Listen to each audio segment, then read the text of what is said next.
नमस्कार, मैं अभिषेक उपाध्याय। आप देख रहे हैं टॉप सीक्रेट। हमने आपको स्टोरी दिखाई थी कि लखनऊ का कंट्रोल ख़त्म हो गया, लखनऊ के हाथ से कंट्रोल छिन गया है और दिल्ली ने पूरा कंट्रोल अपने हाथ में ले लिया है। ये हमने आपको 24 घंटे पहले बताया था। अब खबर पर मोहर लग गई है, तस्वीर सामने आ चुकी है। मंत्रिमंडल के विस्तार की पूरी लिस्ट दिल्ली की है। कहीं भी लखनऊ ने एक उंगली तक नहीं रखी है, या यूँ कहिए कि रखने का मौका ही नहीं दिया गया है। पूरी ये लिस्ट दिल्ली से तैयार की गई है। और मैं आपको एक बात और बता दूं, लखनऊ की ओर से यानी कि योगी आदित्यनाथ की ओर से भी हमारे सोर्सेज ये बताते हैं कि उनकी भी अपनी प्रेफरेंसेस थी कि किसको मंत्री बनाया जाए, मगर उन प्रेफरेंसेस को फॉलो नहीं किया गया, उनमें से एक को भी नहीं लिया गया है। और बड़ी बात क्या है, जिनको लिया गया है उनकी इक्वेशन कैसे हैं योगी आदित्यनाथ से, ये भी एक बड़ा सवाल है। और बिग पिक्चर क्या है? बिग पिक्चर यही है कि 27 की तस्वीर एकदम क्लियर हो गई है। यानी कि पूरा का पूरा यूपी ये लिस्ट बताती है कि दिल्ली ने टेक ओवर कर लिया है और दिल्ली ही 27 का चुनाव गाइड करने जा रहा है।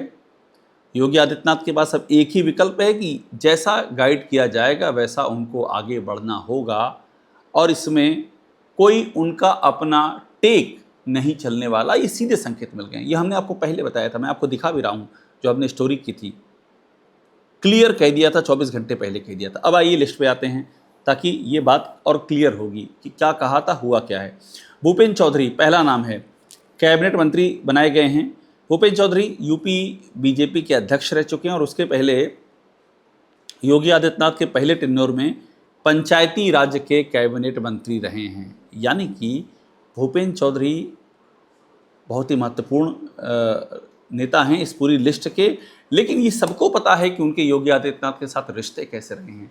ये सबको पता है जब 2024 में यूपी में बीजेपी हारी, उस समय भूपेंद्र चौधरी अध्यक्ष हुआ करते थे और एक बाकायदा रिपोर्ट गई यूपी से जिसमें लिखा गया कि सरकार की एंटी इनकम्बेंसी, पेपर लीक, ये तो सारे निचोड़ यही था कि पेपर लीक है, हमारे अपने कार्यकर्ताओं की कदर नहीं है, बीएलओ तक ने कंप्रोमाइज़ किया है इस चुनाव को, ये सब था।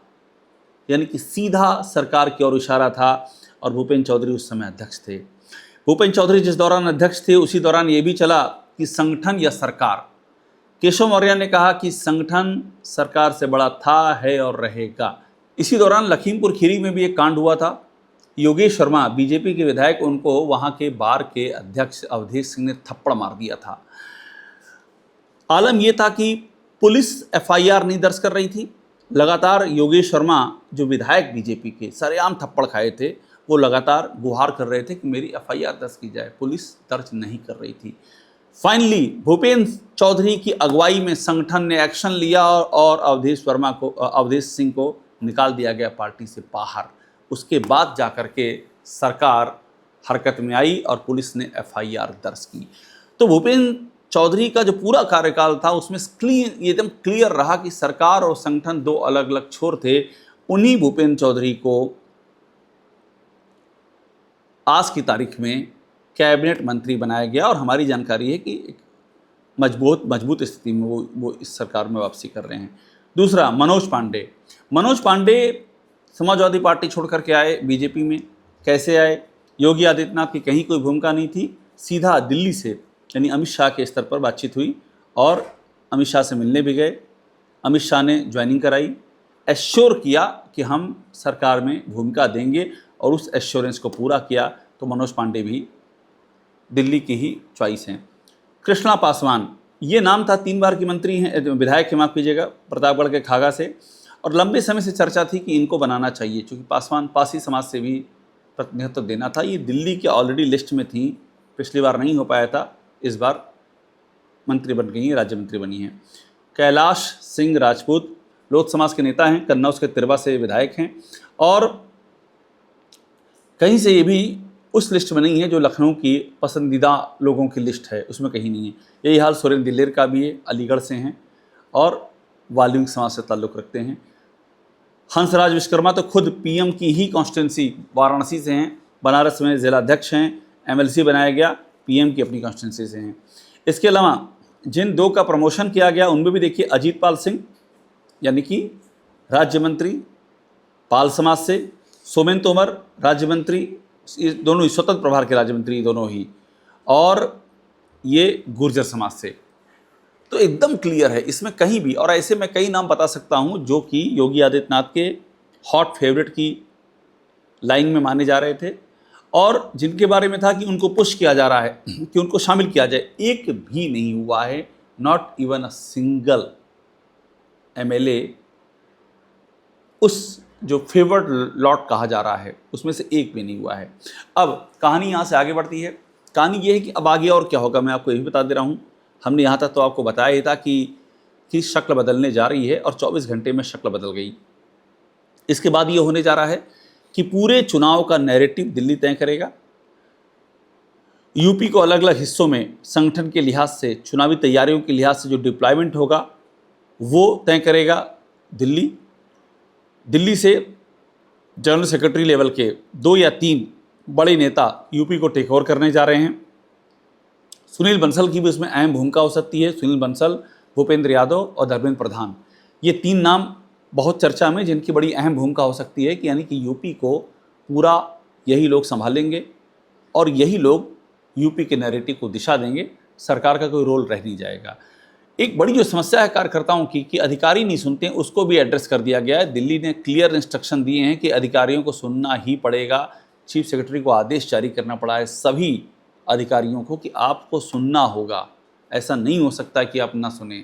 और उसमें लिखा है कि हम इसके पहले भी दर्जनों बार ये बात कह चुके हैं और इसके बाद भी अमल नहीं हो रहा है। इनकी मामला इस बार कितना सीरियस है, प्रेशर कितना सीरियस है। तो ये सारी चीज़ें ये बताती हैं कि गोमती में काफ़ी पानी बह चुका है, कंट्रोल दिल्ली के हाथ में आ चुका है। और टिकट में अभी से बता दे रहा हूँ आपको, टिकट में भी यही होना है। 1-2 भी शायद टिकट ऐसे ना हो जो लखनऊ की प्रेफरेंस से दिए जाएं। टिकट की भी सूची तैयार हो रही है।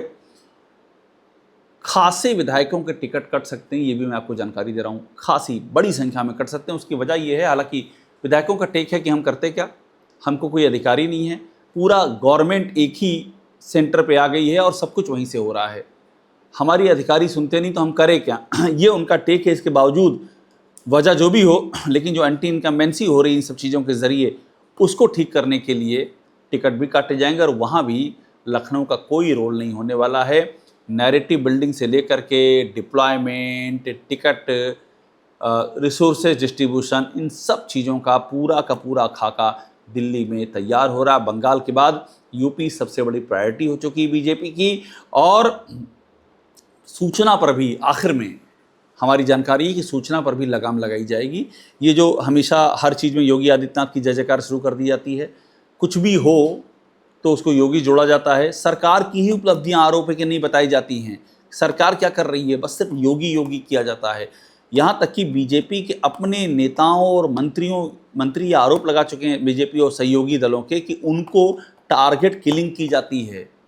इस तरह के गंभीर आरोप लग रहे हैं, तो उसको भी कंट्रोल के दायरे में लिया जाएगा। यानी कि पूरी यूपी की शक्ल बदलने जा रही है, आगाज़ हो चुका है और अंजाम जैसे जैसे वक्त बीतेगा आपकी आंखों के सामने एकदम साफ होता जाएगा।